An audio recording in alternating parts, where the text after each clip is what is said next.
Allah Subhanahu wa taala hal-hal yang tidak diberi Allah kepada manusia pada umumnya. Imam Nawawi Al-Bantani dalam syair-syair ini menyatakan 10 keistimewaan baginda kita Nabi besar Muhammad. Pertama, Nabi tidak pernah berihtilam. Mohon maaf saudara sekalian, tak pernah bermimpi basah. Nabi Muhammad tak pernah begitu. Kemudian yang kedua, Nabi Muhammad tanda orang dewasa itu berihtilam. Semua laki-laki di dunia ini pasti awal mimpi basah, menunjuk kepada umur 12 atau 13 tahun atau 14 tahun mimpi basah. Masa ada Muhammad tidak mimpi basah? Gak mungkin dong. Ngakal. Seakal-akalnya. Nah, ini katanya yang kedua. mata saat tidak pernah menguap seumur hidup beliau. Nabi juga tak pernah buang angin. Nabi Tidak pernah menguap, tidak pernah kentut. Nggak mungkin. Nggak masuk akal sama sekali. Tapi begitulah kehebatan di dalam berbohong itu. Berbohongnya umatnya ini luar biasa. Jadi tidak pernah kentut, tidak pernah mimpi basah, tidak pernah menguap. Gitu. Memang pandai pengikutnya juga ini berbohong. Tapi makin mempermalukan mereka. Muhammad bersin. Nabi Muhammad bersin dan mengait punggung telapak tangan kiri. Kita ucapkan Alhamdulillah. Tapi kalau menguap tuh memang langsung tak pernah Nabi Muhammad SAW. Dan juga memerintahkan kepada kita untuk kalau kita menguap sebaiknya ditahan. Sebab at-tasa'ub minasyaitan. Tasa'ub tuh menguap tuh dari setan. Kita tahan dalam artian kita katupkan mulut kita. Kemudian keistimewaan Nabi lagi yang ketiga. Tak ada hewan apapun lari dari Nabi Muhammad SAW. Justru semua binatang ingin selalu mendekat kepada baginda kita Nabi Muhammad. Sampai-sampai para penggembala kambing, penggembala unta di kota Madinah tuh, mereka bilang kalau Nabi Muhammad sedang ada di kota Madinah, kami mengeluarkan hewan-hewan kami setengah-tengah mati. Susah sekali kami mengeluarkan hewan kami padahal menuju rumah. Gimana Menuju begitu? makanannya. Tapi kalau sedang Jadi kalau ada Nabi Muhammad, hewan-hewan itu keluar mengerumuni Muhammad. Nggak masuk akal. pulang nih, kami nak bawa tuh hewan kami tuh kembali lagi ke kota Madinah. Mereka lari-lari, hewan tersebut seolah-olah rindu dan mencari-cari bau aroma baginda kita, wangi Nabi kita Muhammad. Kemudian keistimewaan beliau yang nomor 4, badan beliau tak pernah dihinggapi lalat satu kali pun, tak pernah, meskipun Aduh, kebohongan apa yang diceritakan umat manusia ini mengerusak agama yang logis itu. Gak masalah dong katanya Islam itu logis. Felix Xiao masuk Islam itu karena agama paling logis. Logis apa dengan cerita-cerita bumbu yang dibesar-besarkan? Bayangkan dia naik buruk, pergi ke langit tanpa helm, tanpa oksigen. Dibilang mimpi, mimpi apa? Orang memimpin sholat, dia jadi imam untuk seluruh nabi yang pernah ada di muka bumi ini. Kebohongan apa lagi?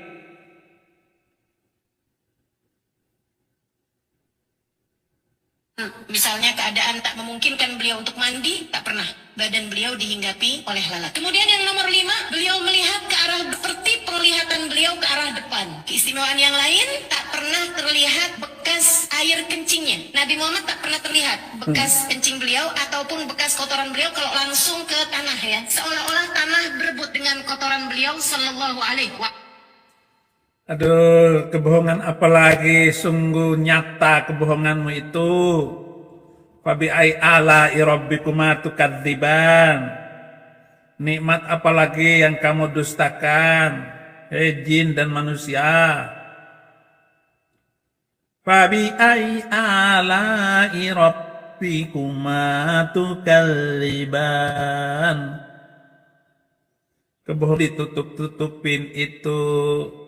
Mas'ud. Jadi sekalian Ibnu Mas'ud tuh dapat tugas untuk mengawani Nabi Muhammad SAW, menjadi semacam asisten buat Nabi Muhammad SAW dalam urusan-urusan pribadi beliau. Ibnu Mas'ud satu waktu ditanya, mana Nabi kalau di tengah perjalanan, misalnya Nabi ingin buang hajat, Sayyidina Ibnu Mas'ud berkata, Nabi akan mencari apapun yang dapat menutupi tubuh beliau, dan Nabi tak akan buka auratnya kecuali dah sampai di tempat tersebut. Pernah satu waktu, kata Sayyidina Ibnu Mas'ud, Nabi tak jumpa apapun untuk menutup tubuh beliau karena kami di gurun pasir. Terlihat ada dari kejauhan pohon-pohonan. Nabi pun kemudian memanggilnya. Pohon itu pun datang. Kemudian Nabi Muhammad mengatakan pada mereka, aku ingin tutupi aku dari... Jadi Nabi Pohon-pohon Muhammad itu pun kemudian menutupi Nabi Muhammad SAW, dan Nabi pun buang hajat di sana. Sudah itu Nabi pun minta mereka untuk kembali ke tempat semula. Ini yang katanya Imam Busiri, ja'at li da'watihil asjaru, pohonan. Beberapa pohon datang untuk panggilan Nabi Muhammad. Mereka pun saya jadi terfikir, jika pohon saja dipanggil Nabi datang, mengapa kita umatnya enggan untuk bersolawat, bersalam kepada Nabi Muhammad? Mengapa kita meninggalkan sunnah-sunnah Nabi Muhammad? Semoga Allah mengaruniakan kepada kita ihtimam, kepedulian kita terhadap sunnah-sunnah baginda kita Nabi Muhammad, insya Allah. Para sahabat kemudian bertanya lagi, wahai Ibnu Mas'ud, lantas siapa yang membersihkan kotoran Nabi? Beliau sendirikah atau kamu diminta Nabi untuk membersihkannya? Sayyidina Ibnu Mas'ud, saya tak pernah melihat bekas kotoran Nabi Muhammad sallallahu alaihi wasallam. Saya lihatnya tanah seolah berebut dengan apa yang keluar dari tubuh Nabi Muhammad sallallahu alaihi wasallam. sungguh benar Ibu tahu siapa yang... kebohongan yang dilakukan dari waktu ke waktu sampai pada zaman modern ini tetap didengungkan. Cerita tentang beliau punya keledai.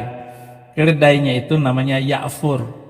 Nah, si Ya'fur itu bisa ngomong seperti manusia katanya. Ini menurut dongengnya ini. Keledai Nabi namanya Ya'fur.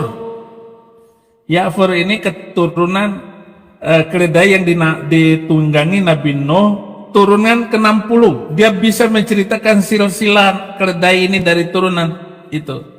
Dan yang terakhir nih, sehingga si Ya'fur keledai ini melemparkan orang Yahudi itu sampai ngek karena selalu memukul dia, si Yahudi ini. Dan dia ditugaskan oleh Allah untuk menjadi tunggangan Nabi Muhammad, si Ya'fur ini. Ia manggil sahabatnya. Bagaimana ini saudara-saudara? Memanggil sahabat Nabi agar kamu sedang dipanggil oleh Nabi dengan mengetuk-ngetuk pintu pakai jidat keledai itu. Wah, ada cerita seperti ini saudara-saudara. Halo teman-teman semuanya, berjumpa kembali dengan saya di channel ini, khususnya pecinta channel ini. Izinkan saya untuk menjeda dulu videonya ya, sebentar saja. Oke kawan-kawan, bagaimana kabarnya? Semoga kawan-kawan semua dalam keadaan sehat selalu, panjang umurnya dan diberkati selalu oleh Tuhan, dan dimudahkan rezekinya, amin. Teman-teman, sebelum menyaksikan lanjut video ini, mohon bantuannya ya, dibantu di subscribe ataupun like ataupun komen supaya channel ini rame dan dikenal banyak orang. Bantu juga ya subscribe agar channel ini terus berkembang. Oke teman-teman, tanpa lama-lama mari kita menyaksikan video ini. Harap ditonton sampai selesai supaya apa yang disampaikan tidak ada kesalahpahaman. Selamat menyaksikan kembali. Apakah Anda percaya nggak dengan itu? Mungkinkah Anda percaya dengan Ya'fur, keledai? Dan ketika tahu bahwa Muhammad sudah meninggal dunia, apa yang dilakukan oleh keledai itu? Dia lompat ke sumur dan bunuh diri. Keledai Ya'fur namanya. Kok bisa-bisanya ya cerita seperti itu? Cerita seperti itu kok dikarang-karang. Luar biasa si Nabi ini di dalam cerita yang dia buat. Sungguh luar biasa, saudara-saudara. Kenapa orang bisa cerita seperti itu? Dan bisa dipercaya oleh umatnya sampai hari ini. Tapi ini ada orang barat ya. Saya putarkan juga videonya. Ada dari Abah Andi yang bikin cerita Nabi Arab itu katanya. You cannot compare Jesus with Muhammad. Jesus never killed a person. He never killed an apostate. He never waged a war. So he was a role model for me. That's why I loved Muhammad and I wanted to follow Jesus. When I studied the life of Muhammad, in 10 years, he waged 83 wars in 10 years. 27 wars and 56 raids in 10 years. And you are going to teach me that Islam is peaceful? No, it's not peaceful. Are you going to give a Nobel Prize for somebody who waged 83 wars? No, you will not. Muhammad, he had many wives, 11 of them. One of them, she was 9 years old. He was 53. I am 50. I cannot marry a girl that has 9 years old. You cannot. That's abuse. Dalam 10 tahun Muhammad itu menjadi panglima 27 kali peperangan. Dari ratusan kali peperangan yang disuruhkan atas perintah dia. Karena keinginannya. Muhammad menikah dengan banyak wanita. Bahkan menikahi wanita umur 6 tahun. Yang tidak mungkin dilakukan oleh hewan sekalipun. Dia umurnya 50 tahun. Tetapi tidak tega melakukan perkawinan seperti itu. Jadi jangan membandingkan Yesus dengan Muhammad. Apa pentingnya Muhammad dibandingkan? Saya tidak ada nabi dari Arab, semua nabi dari Bani Israel. Nabi yang tidak membawa kedamaian. Hanya diceritakan seperti tadi, 10 kelebihan Nabi Muhammad tidak pernah kentut. Dan mungkin dari mana tubuhnya tidak pernah dihinggapi lalat. Orang meninggal sudah penuh dengan lalat, ulat sudah mulai menyengat seuburkan karena sudah bau. Ini ada aja cerita-cerita yang dibikin-bikin untuk mengangkat. Nah, Muhammad itu mengangkat dirinya, ana sayyidun nas yaumal qiyamah. Saya adalah pemimpin seluruh manusia pada hari kiamat. Hal-hal yang belum kelihatan, tetapi pada hal-hal yang kelihatan. Seperti itu yang terjadi. Ngarah. Sesungguhnya beliau sallallahu alaihi wasallam itu adalah penutup para nabi, imam orang-orang bertakwa, pemimpin para rasul. Pemimpin para rasul. Waktu itu dia sendiri nggak ada rasul, nggak ada nabi yang menubuatkan dia, dan nggak ada nabi yang menjadi saksi. Seorang nabi harus minimal ada saksi nabi lain. Nah ini nggak ada nabi. Kalau orang Islam dalam perguruan tinggi itu dikatakan fatratan Nabi. Jadi masa 610 tahun setelah Yesus Kristus Muhammad pernah kosong. Menubuatkan sesuatu itu perlu Nabi. Nah ini ada ngaku-ngaku Nabi dari Arab, nggak ada Nabi dari Arab. Seluruh Nabi dari Bani Israel. Mazmur 147 ayat 19 dan 20. Ia tidak pernah berbuat demikian kepada bangsa-bangsa. Ini tiba-tiba ada dari Arab. Yang membawa kitab suci malapetaka bangsa-bangsa. Mereka putus asa untuk menceritakan. Sekarang ini, akhir zaman ini, selalu orang Kristen yang memenangkan perdebatan-perdebatan keagamaan ini. Muslim KO semua, bikin malu. Bikin malu. Ketahuilah semoga Allah merahmati kami dan kalian. Sesungguhnya Allah Ta'ala telah memuliakan Nabi-Nya Muhammad dengan kemuliaan yang paling baik. Menggambarkan beliau dengan karakter yang paling indah. Dan mendudukkannya pada kedudukan yang tertinggi. Ini kata-kata pujian dari pengikutnya. Penulis-penulis hadis Nabi, dia itu yang termulia. Mulia apa? Menantu diambil jadi istri. Apakah itu mulia? Di mana kemuliaan itu? Ibnu Abil Az Al-Hanafi itu mengabarkan kepada kita bahwa beliau adalah pemimpin anak keturunan Adam, hanyalah karena kita tidak mungkin hal itu kecuali melalui berita yang disampaikan oleh beliau sendiri. Hal ini karena tidak ada lagi nabi sepeninggal beliau yang akan mengabarkan kepada kita agungnya kedudukan beliau sallallahu alaihi wasallam di sisi Allah, sebagaimana Nabi sallallahu alaihi wasallam mengabarkan kepada kita tentang keutamaan para nabi sebelum beliau sallallahu alaihi wasallam. Nabi kok mulia, dia bohongin Hafsah istrinya bahwa kamu sudah dipanggil oleh bapakmu Umar sono, pergilah istrinya ini.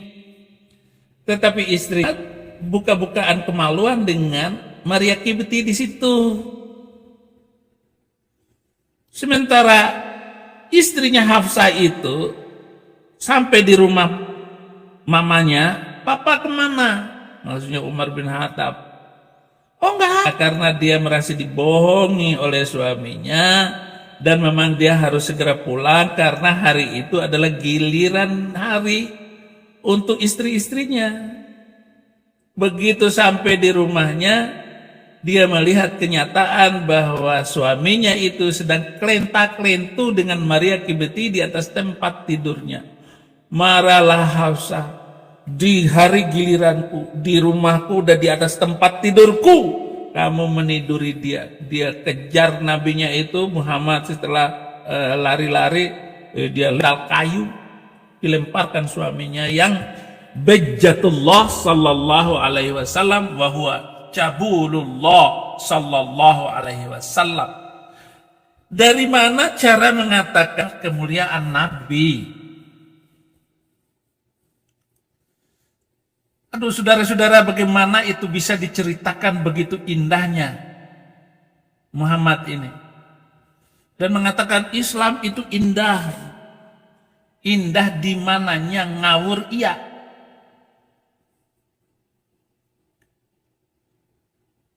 Nah, Muhammad bilang kepada istrinya Hafsah, jangan kasih tahu orang. Tetapi Hafsah kasih tahu Aisyah. Ributlah istrinya waktu itu. Sementara tanpa malu, beliau ini bagaimana menghalalkan perbuatannya itu? Karena berzina dengan pembantunya Hafsah. Berzina. Dan dia merasakan nikmat mungkin ya. Maaf, saya harus katakan seperti itu tentang wanita Mesir Kibti yang sering, ya mungkin bukan sekali itu saja, sering dia lakukan kepada istrinya itu. Makanya Muhammad tidak akan melupakan apa yang dia lakukan itu. Bagaimana supaya ini perbuatannya ini oke? Maka turunlah ayat Al-Quran Surat At-Tahrim ayat 1, wahai Nabi, kenapa engkau mengharamkan apa yang dihalalkan oleh Allah hanya karena mencari kesenangan istrimu, sedangkan Allah Maha Pengampun, lagi Maha Penyayang, lagi Maha Bijaksana Hakim. Semua ustadz ini nggak berani menentang apa yang saya katakan ini, karena memang itulah cerita sesungguhnya. Jadi menghalalkan meniduri pembantu. Maka banyak sekali illa ma malakat aimanukum, kecuali dengan pembantu-pembantumu. Misalnya surat keempat ayat 3. Wangkil ayyama minkum masna wa thalatha, 2, 3 dan 4. Boleh kamu poligami, tetapi Muhammad melanggar lagi undang-undangnya, dia buat itu. Jadi undang-undangnya dia buat itu, saudara-saudara, dilanggar sendiri oleh beliau. Dilakukan oleh nabinya ini. Keistimewaan kedua, Rasulullah diutus kepada seluruh umat manusia dan bangsa jin sekaligus. Sesungguhnya risalah nabi itu bersifat umum. Ini termasuk salah satu keistimewaan beliau sallallahu alaihi wasallam. Ya kalau sekedar ngomong kayak begitu, saya juga diutus kepada jin-jin itu. Siapa? Ya kepada kalian, supaya kalian ini sadar bahwa kalian sesungguhnya mengikuti ajaran jin. dari kepada siapa risalah tersebut ditujukan? Risalah beliau mencakup seluruh umat manusia dan jin, tidak ada satupun pengecualian. Dan ada hadis Muhammad mengislamkan 7-9 jin. Ada, makanya ada masjid jin di Arab sana, di Arab Saudi. Ini bagaimana risalah yang dibawa karena mencakup semua yang dibutuhkan umatnya, baik dari sisi pokok usul maupun cabang furuk dalam agama. Susah iya ngikutin agama itu. Agama yang penuh dengan kutukan, agama yang penuh dengan ancaman, agama yang penuh dengan tetek bengek, halal haram, ini itu sana sentuh sini, nggak boleh. Kalau Nabi boleh. Itu huwa nadhira walakinna aktsara nasi la ya'lamun. Dan kami telah mengutus kamu melainkan kepada umat manusia seluruhnya sebagai pembawa kabar gembira dan sebagai pemberi peringatan, tetapi kebanyakan manusia tidak tahu. Surat Saba ayat 28. Saba artinya Kuwait, sekarang tanah Kuwait. Menjadi kabar gembira dari mana? Betapa banyak orang itu mengerikan hidupnya, dihilangkan kepalanya oleh beliau atas nama agama. Orang Kristen, orang Yahudi 5.000 sudah disiapkan di depannya itu ketika penaklukan orang-orang suku-suku Yahudi itu. Disiapkan lubang, dan di atas lubang itu ditaruh papan, dan majulah satu-satu orang Yahudi yang ditutup matanya itu, kemudian dipukul leher 5 kali sebelum yang lain. Jadi nggak sampai 100 orang dia sudah pusing ketika dia ayunkan pedangnya. Orang mati, ditutup matanya, ngek. Malam itu 900 nyawa putus, disambung lagi besok, sampai 5.000 orang dihabisin oleh Nabi itu. Itulah Nabi yang paling mulia dan memberi kabar gembira sebagai peringatan. Tetapi kebanyakan manusia katanya tidak mengetahui. Emang tidak mengetahui kalau sudah terlanjur percaya. Qatadah rahimahullah berkata, Allah Ta'ala mengutus Muhammad kepada bangsa Arab dan bangsa non-Arab, yang paling mulia di antara mereka adalah paling taat kepada dia. Sedangkan Muhammad adalah paling mulia di antara para rasul dan para nabi yang pernah ada di muka bumi ini. Beginilah cara untuk memanipulasi ajaran itu. Tetapi pernah menghina Nabi Muhammad ketika saya masih muslim. Kenapa? Karena dia adalah paling mulia.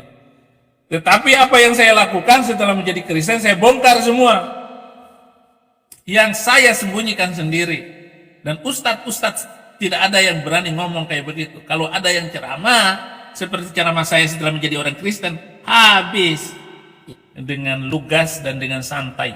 Bagus sekali saudara-saudara cerita Kumaila ini. Ya, ini kenapa penontonnya nggak ada ya? Sedikit sekali penontonnya. Terima kasih.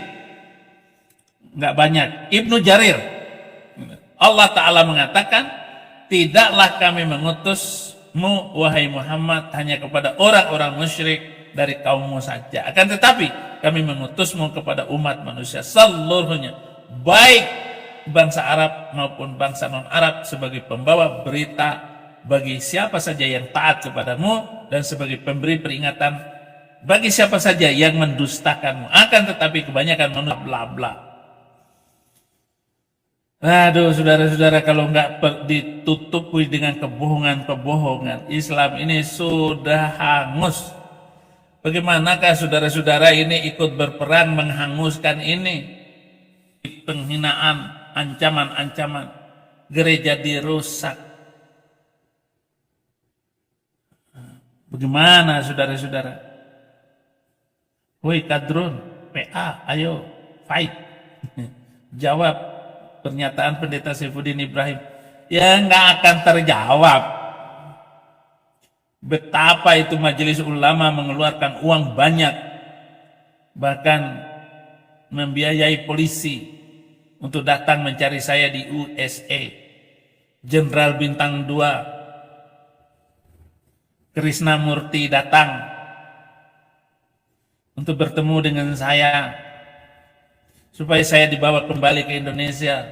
Coba waktu itu saya kembali ke Indonesia, saudara-saudara. Kalau saya pulang ke Indonesia, saya tidak memiliki kebebasan hidup. Dan hancurlah pelayanan saya.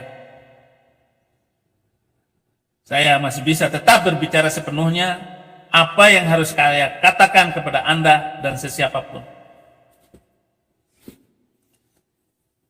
Ngeri mengikuti ajaran Arab ini, saudara-saudara. Wahilaikum jami'a. Surat Al-A'raf ayat 158. Katakanlah hai manusia, sesungguhnya aku ini adalah utusan Allah kepada kamu semua. Surat ke-7 ayat 158. Bisa-bisanya berbohong itu ya. Ibnu Katsir, seruan ini ditujukan kepada bangsa Arab maupun non-Arab. Sesungguhnya aku adalah utusan Allah kepadamu semua, maksudnya seluruh manusia. Ini merupakan kemuliaan dan keagungan beliau sallallahu alaihi wasallam, bahwa beliau adalah penutup para nabi. Sesungguhnya beliau diutus kepada seluruh umat manusia. Wih, apa yang di ayat ini, orang-orang menjadikan dirinya menjadi pengganas, orang-orang yang siap memisahkan leher manusia lain. Dari mana Anda mengatakan ini adalah penemu? Maka saya perlu dikasih nama Nabi 300.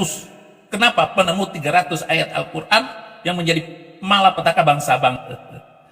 Abu Ja'far At-Tahtawi menegaskan keistimewaan ini, dan beliau diutus kepada seluruh jin dan manusia dengan membawa kebenaran, petunjuk, dan membawa cahaya penerang. Saya kira yang ngomongin jin makhluk halus. Dari mana untuk mengatakan bahwa jin itu Islam? Dan apa perlunya menyampaikan agama? Apa pentingnya jin diislamkan? Jawab. Ibnu Taimiyah berkata, Muhammad sallallahu alaihi wasallam diutus kepada dua golongan, jin dan manusia, berdasarkan kesepakatan kaum muslimin.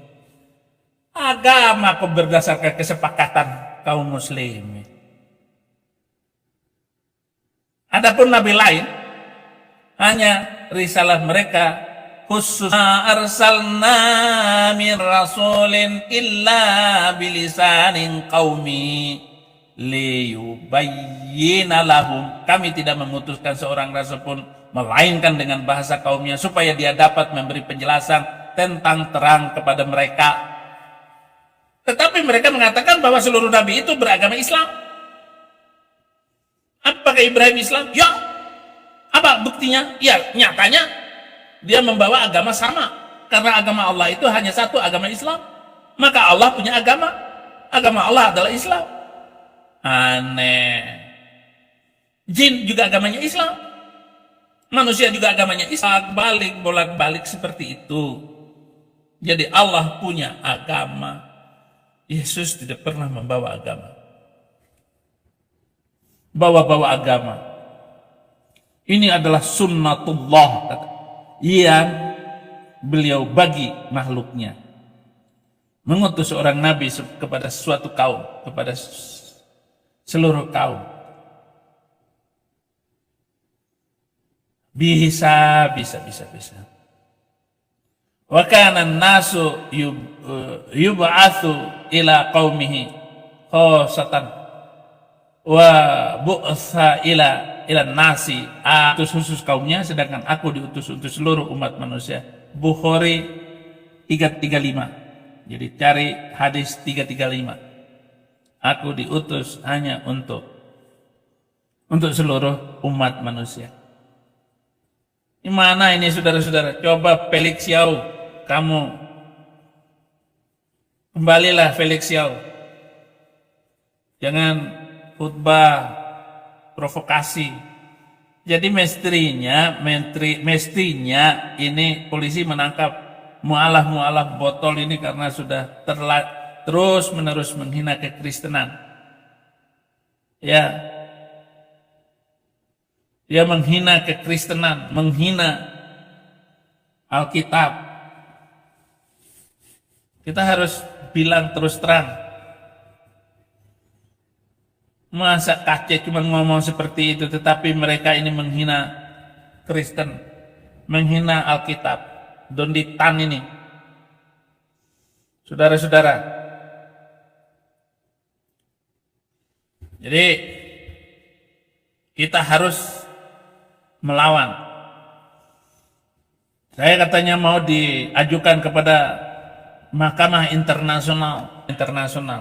Bawa saja. Kalau memang kamu hebat, hei polisi, jenderal. Dulu kan jenderal bintang 2. Bawa yang jenderal, tapi berani pakai baju jenderalmu di Amerika. Lu dibilang gelok.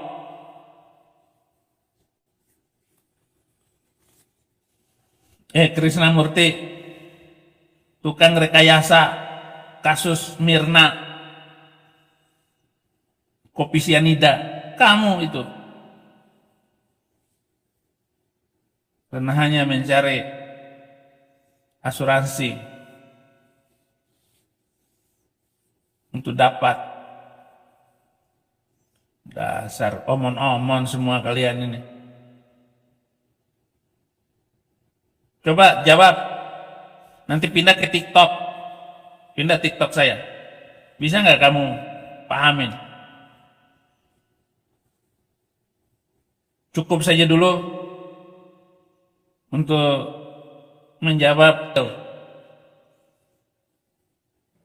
Boleh punya istri melebihi 4. Dia menikah tanpa wali dan saksi, hanya berduaan dengan Zainab binti Jahsy. Surat 33 ayat 37, ayat Al-Quran yang penuh dengan keanehan-keanehan. Demikian saudara-saudara, terima kasih untuk perhatiannya. Jangan lupa like dan subscribe untuk membantu channel ini menginjil di Indonesia. Tuhan Yesus memberkati. Halo teman-teman semuanya. Itulah tadi cuplikan tayangan yang telah disampaikan. Semoga dari cuplikan atau tayangan tersebut memberikan manfaat ya untuk kita semua, serta menjadi berkat akan firman Tuhan dan juga pencerahan, menambah wawasan dan juga ilmu. Oke, mungkin itu yang tadi disampaikan. Selebihnya mohon maaf bila ada kekurangan, dan mohon juga ya dukungannya untuk channel ini. Dibantu di subscribe supaya channel ini terus berkembang dan dikenal banyak orang. Mungkin itu yang saya sampaikan. Mohon maaf bila ada kesalahpahaman. Jika suka dibantu di subscribe, like atau komen. Terima kasih. Tuhan Yesus memberkati.